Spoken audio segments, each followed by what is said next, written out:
righty.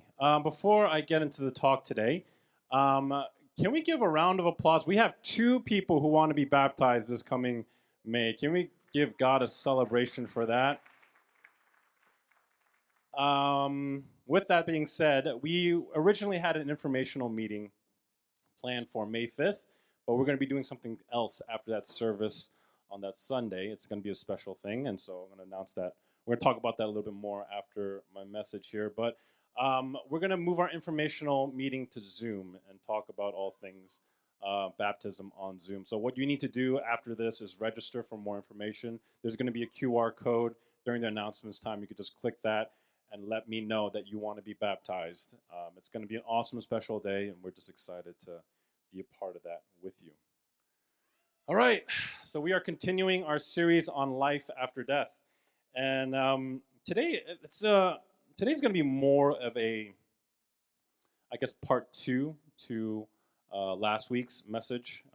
If you don't remember, one of the things that I mentioned was that last week, heaven and hell are relational realities, and righteousness and unrighteousness are relational realities. And so we kind of had a different talk planned originally, but I felt like we needed to just kind of lean into this a little bit more. So today we're going to be digging into that. And the passage that we're going into is John chapter 14, verse 5 to 11. And it says this: "Do not let your hearts be troubled. You believe in God, believe also in me. My Father's house has many rooms. If it were not so, would I have told you that I'm going there to prepare a place for you? And if I go and prepare a place for you, I will come back and take you to be with me, that you also may be where I am. You know the way to the place where I'm going." Thomas said to him, "Lord, we don't know where you are going, so how can we know the way?" Jesus answered, "I am the way and the truth and the life. No one comes to the Father except through me. If you really know me, you'll know my Father as well. From now on, you do know him and have seen him." The afterlife is a relational reality. That heaven and hell are relational things. And I'm sure some of you guys are sick of hearing about how church and Christianity, it's not a religion, but it's a little cliche, kind of gets a little bit old, and I kind of get annoyed every time I hear it. But the truth is, it is a relationship. And so when we think about heaven, this Christian stuff, all this stuff about heaven and hell, and some of you guys have been compelled about this series and have wanted to dig into a little bit more about the details of what heaven could look like and what hell could look like and the qualifications of going to heaven and the qualifications to not go to hell. Let me say, all of this Christian stuff, if righteousness and unrighteousness is a relational reality, then your Christianity, your faith, is not about avoiding hell. And it's also not about going to heaven. Shocker. You may be wondering, how is that possible? I thought I've been doing all this stuff so I can get into heaven and I could be in the right place, and that when I pass away, that I'll be okay. Oftentimes, that's kind of the emphasis that we've placed upon the talk about afterlife, about a place, about where you're going to go. But if the afterlife is a relational reality, not just a spatial one, then the priority has to be on the who more so than the where. The priority has to be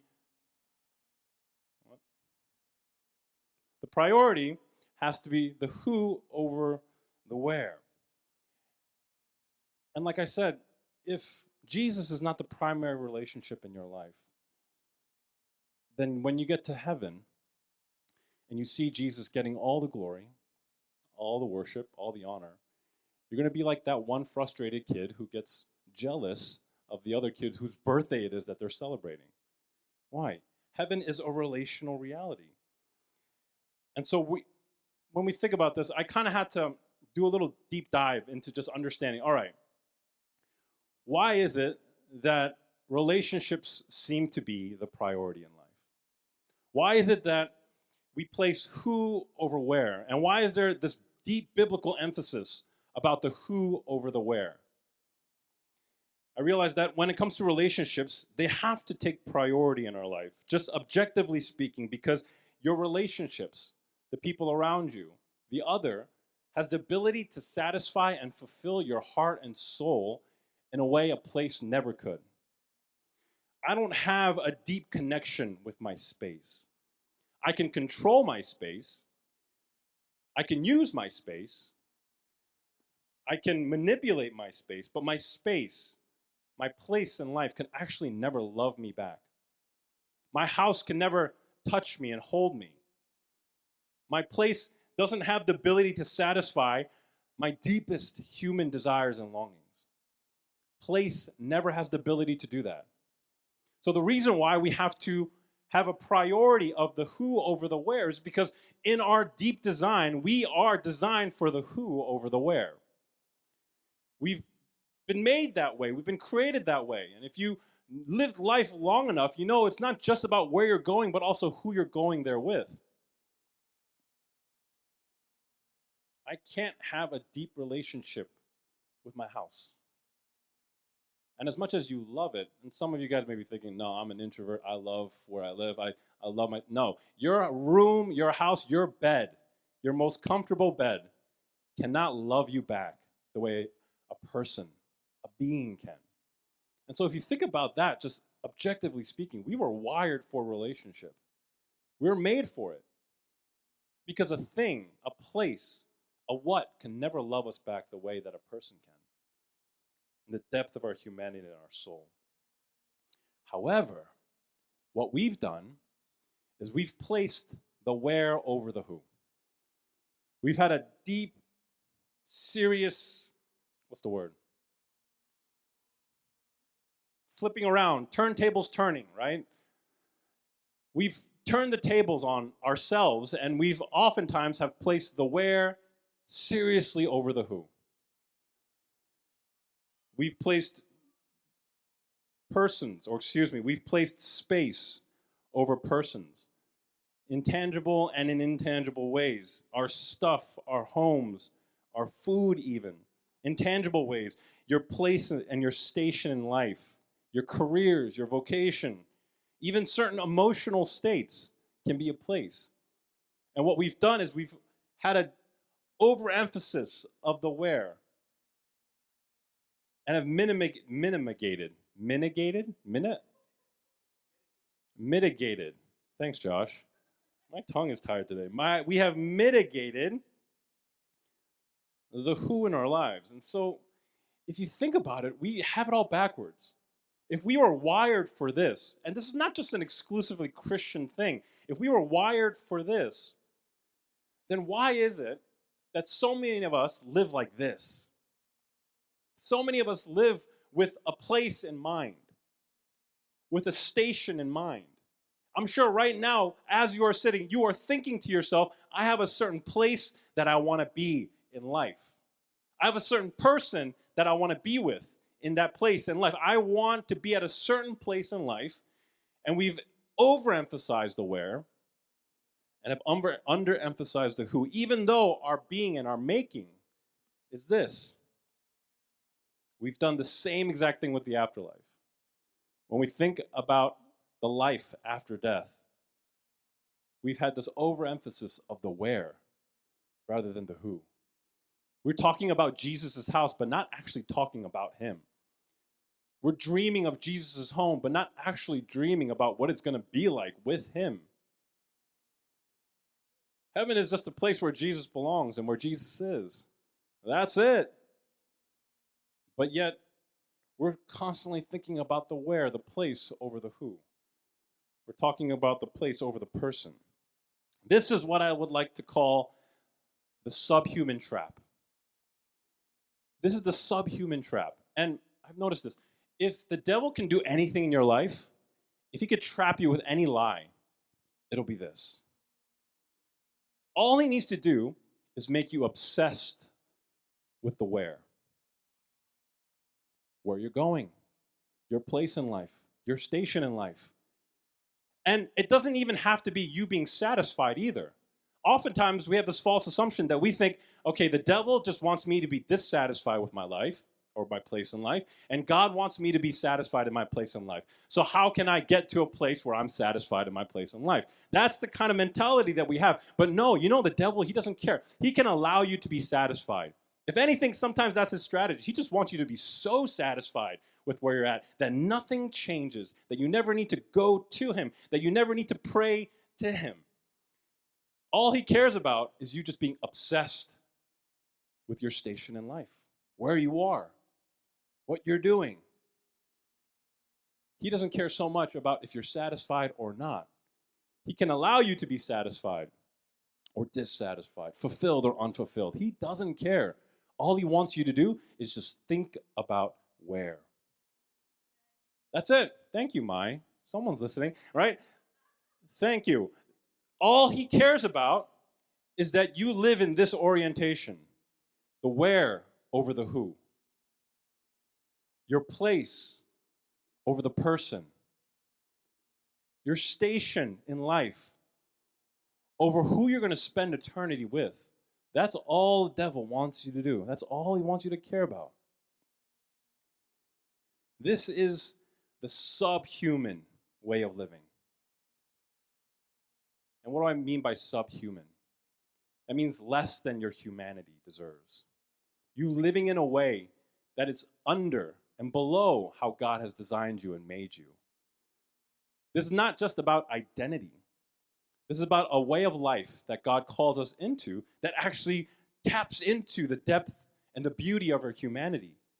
And Satan, all he wants you to do is you to live a subhuman existence so that you're constantly wondering about where and your place and your station, rather than thinking about the who. And oftentimes when we think about the who, it's a little bit too late.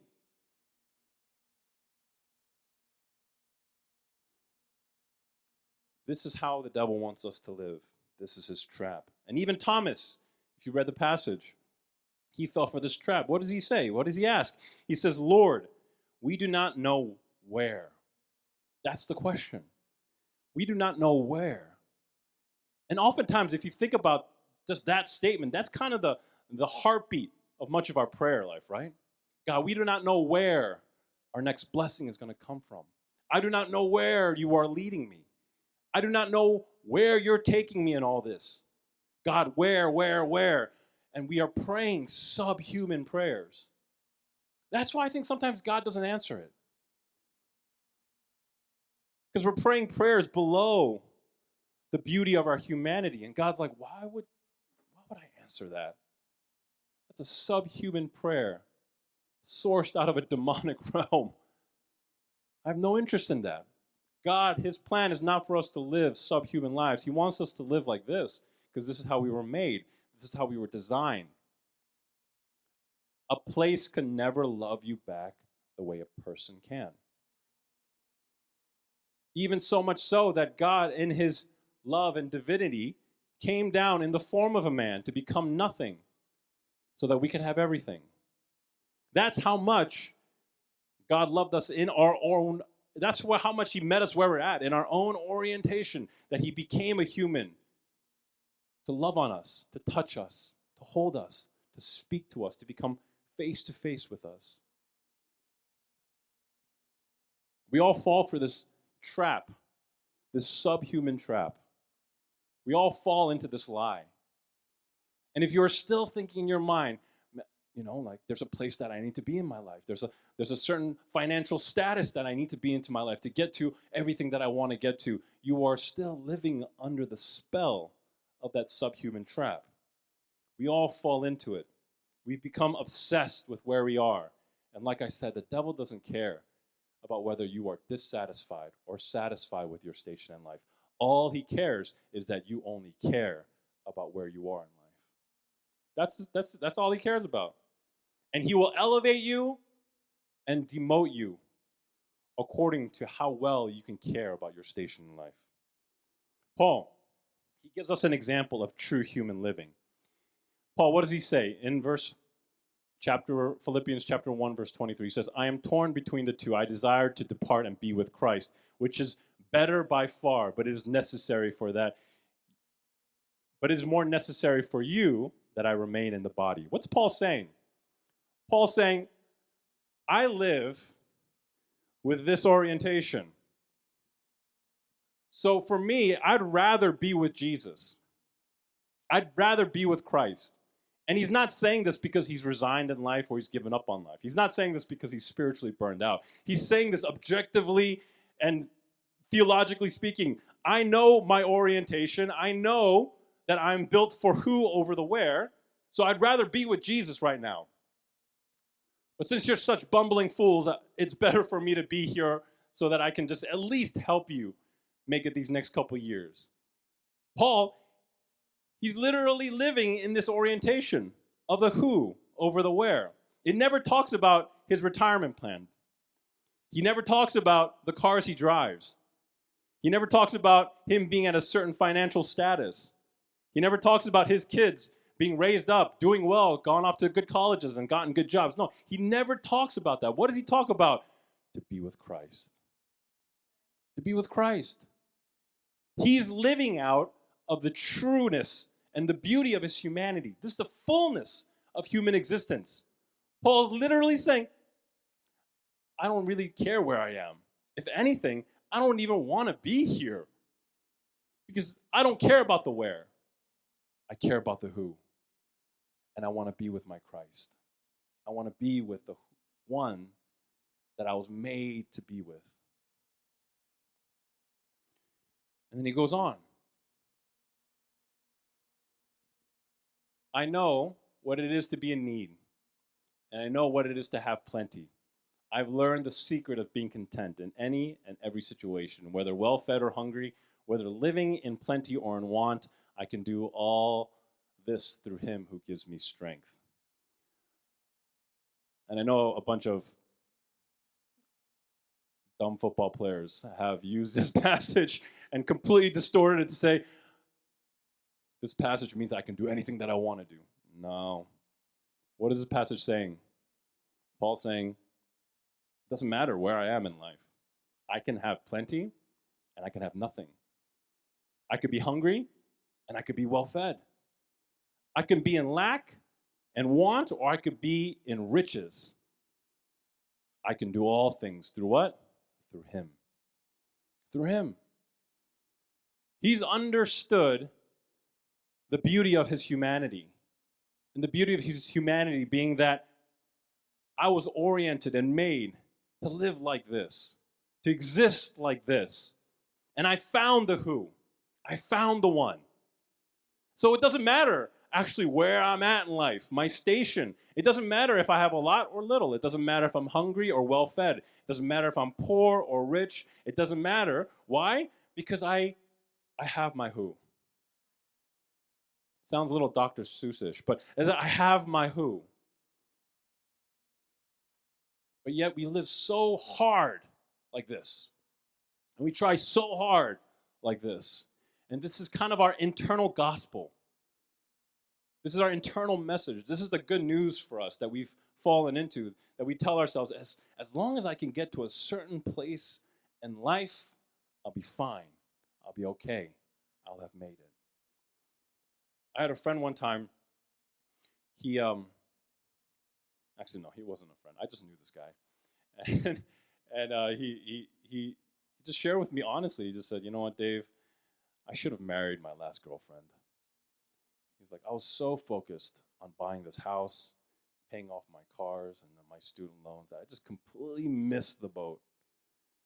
And she was just waiting around for me, wishing for me to propose to her, but I just couldn't get my act together. And he's like, I live in this house, I have a nice car, but I'm just so lonely. He was realizing that he placed this over this. Paul, he lives out his humanity. He's the example, the paradigm of true humanity. Because he's saying, actually, it doesn't matter where I am in life. It doesn't matter where I am in this earth. As long as I'm with my who. As long as I have the one that I've been longing for, hoping for, waiting for. Thomas, he asks a subhuman question.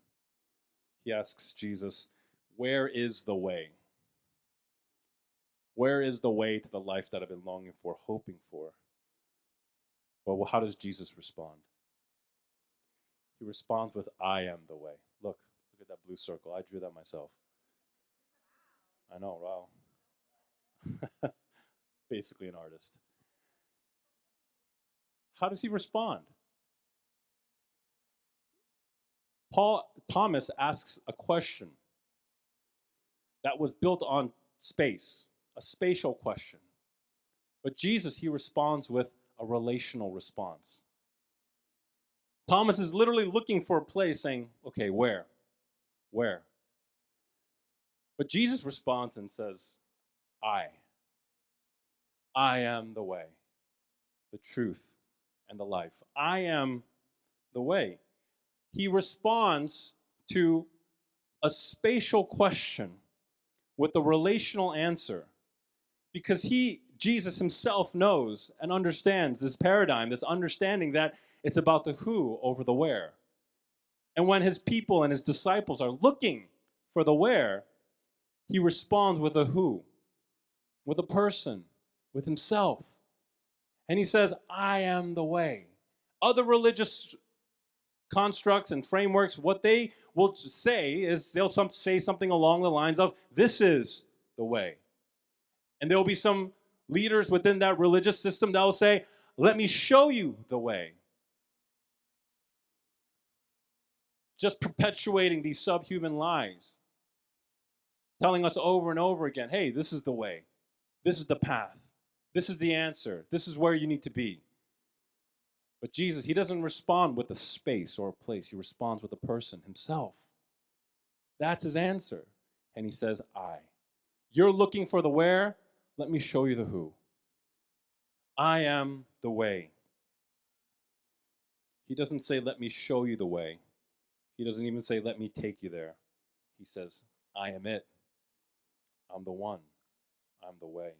And Jesus, in his grace, he doesn't condemn or look down upon the where either. Look, I drew this too. Verse 1, he's talking about literally a place. He's saying, I'm going to a place to prepare for you. So Jesus, he doesn't condemn the place. So don't walk away from this message being like, all right, I'm going to sell everything that I have, unless God leads you to. Donate to Mosaic Covenant Church, whatever, right? I'm gonna, you know what? If that's God's will for your life, amen. He doesn't say that. He doesn't condemn the idea of a place either. He doesn't look down on place and space. But he prioritizes the who. See, he talks about a place, but then he responds with a who, with a I, with a me.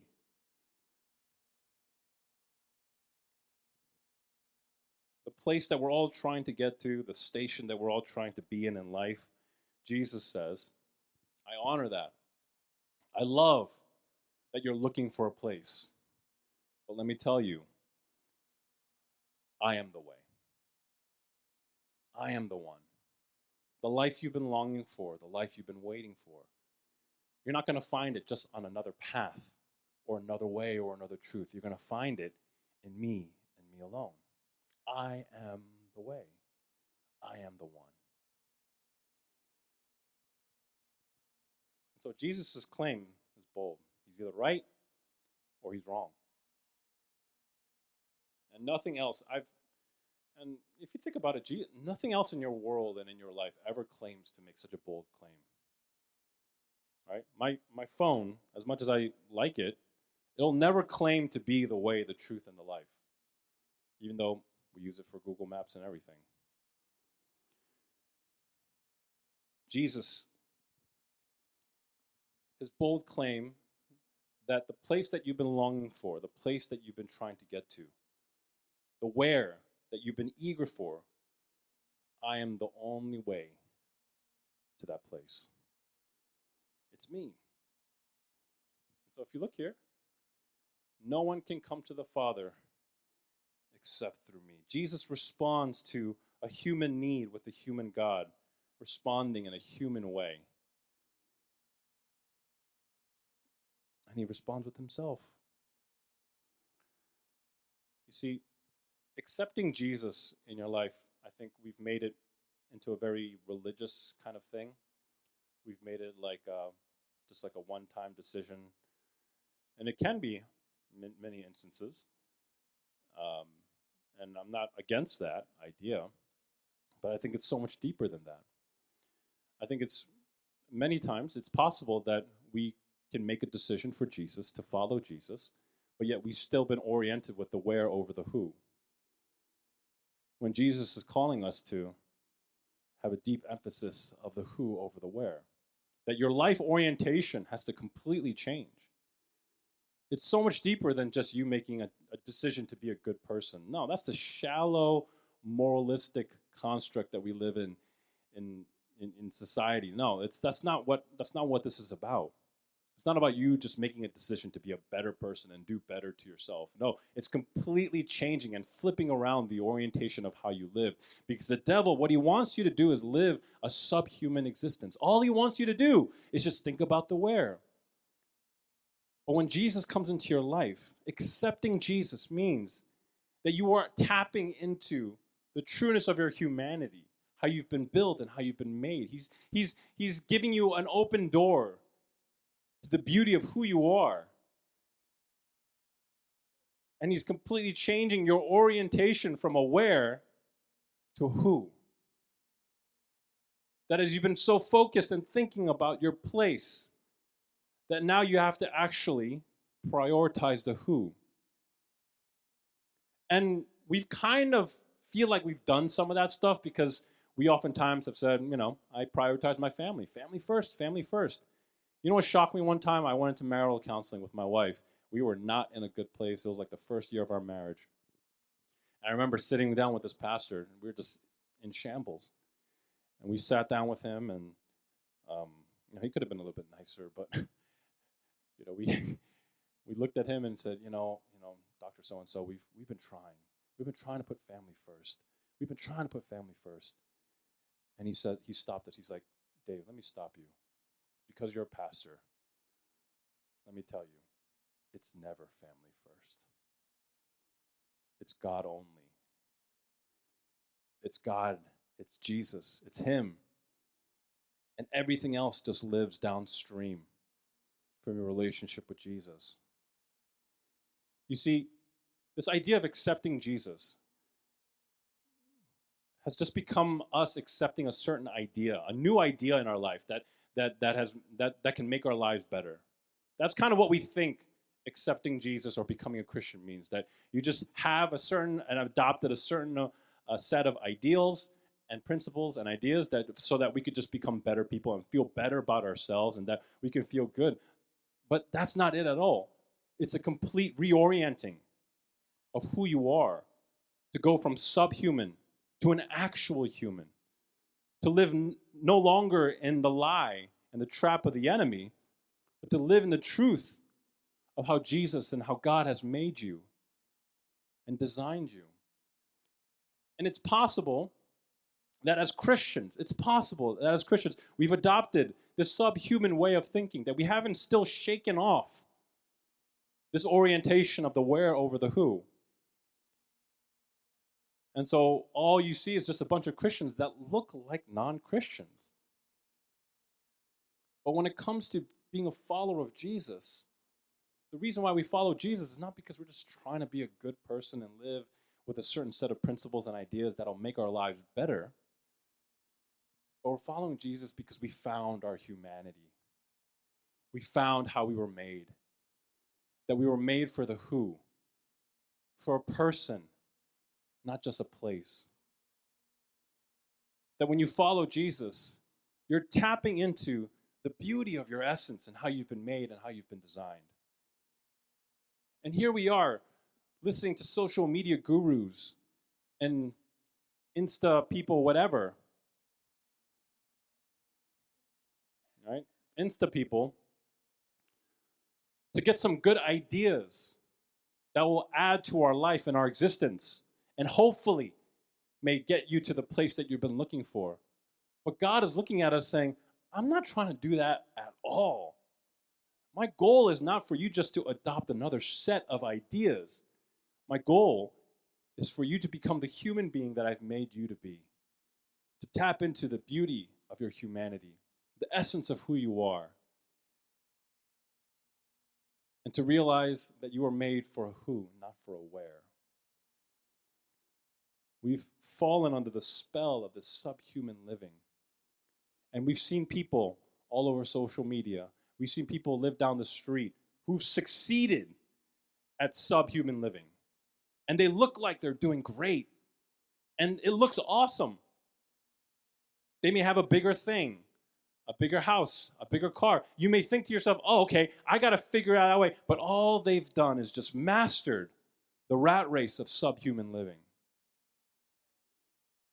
But Paul, he comes back at us and says, whether I have a big house or no house, whether I drive a Honda or a Mercedes or Porsche, whatever, I've learned the secret. I've learned the secret. And it's through him. It's always been, and it always will be through him. I'm going to close with this, and praise him, you guys can start making your way up here. Living through him implies one thing. Living through him implies that you live with him. And if you look at the scriptures, I counted it myself. There's around 25 times, I may have missed it, there's around 25 times throughout the entirety of the Bible, from the beginning to the end, not just in one section of the Bible, but there's around 25 times from the beginning of the end, God makes one promise to us. And you know what that is? I'm with you. He says, I'm with you. He doesn't say, I'm going to take you to the places that you've been hoping for. Oh, the places that you will go. No. Oh, the person you will see. You see, when God was making a promise to Abraham to go on an adventure with him, that's how we teach the Mosaic kids, that God took Abraham on an adventure. That's how we're teaching it here. That God wanted to take Abraham on an adventure to an unknown land and an unknown territory. The promise to Abraham was, I'm with you. When he called Joshua to walk into the promised land and take hold of it, his promise to Joshua was what? Say it together. I am with you. When he called Moses to go back into Egypt, to free his people and to set them free, what did he say? I am with you. To Isaiah, to Jeremiah, when he called them to prophesy and to speak over the nations and over things that would actually quite possibly hurt their lives, what does God say to them? I am with you. When Jesus, in his last breaths here on earth, when his last few moments, he tells us to go make disciples of all nations. Why? Because I'm with you. Let's say it all together. I'm with you. You see, God's promise is not a promise of where. God's promise is a promise of who. From the beginning to the end of the book, his promise was about who you're going to be with to the very end. And Jesus says, it's me. Surprise. I'm the one. I'm the one you've been waiting for. I'm the one that your soul is longing for. If you've ever felt it in your spirit, you feel like something's missing. And you always feel like something's just missing. If you've ever felt that way, you're not looking for a where. You're looking for a who. The lies of the world want to tell you. The subhuman lies want to tell you, hey, get to this place in life and you'll be good, you'll be happy, you'll be free. Paul, the paradigm of humanity. Jesus, actually, the paradigm of humanity, says whether I have much, whether I have none, whether I have little or plenty, whether I have everything or nothing, my priority is the who, is the person. So at this time, if we can you rise with me? Let's take a moment. And when you worship Jesus, worship him with this orientation, with this understanding. That you're not just worshiping a far-off distant God. That you're not just worshiping someone who doesn't know you or understand you. You're not worshiping the wall that can never touch you, that can never meet you, that can never speak to you. You're worshiping a person who knows everything about you. Do you know that? That Jesus knows you, He sees you, He cares for you, that He longs for you. You think you've been longing for something, hoping for something. You think you're sitting there just wishing and waiting to get to a certain place in life. But Jesus, He's been longing for you, eager for you to get you back, to bring you back into the trueness of your humanity. That the way you were designed was that you were designed for a who, not for a where. And if you look at heaven and hell, if you're just thinking about it in terms of space and time, if you're thinking about it just looking as like a place, you're missing the point. You're missing out on your humanity. You were not made for just a place. You were made for a person. Your soul knows it. It longs for it. It feels it deep inside. And I know you know. You feel it deep inside. You just never were able to put words to it. You were never made for a where, for a place, or a space. You were made for a person. So let's worship the person that you've been longing for. Let's go to the one that you've been waiting for, because He's been waiting for you. I don't care how far you've run from God. He's always one step away. Let's worship.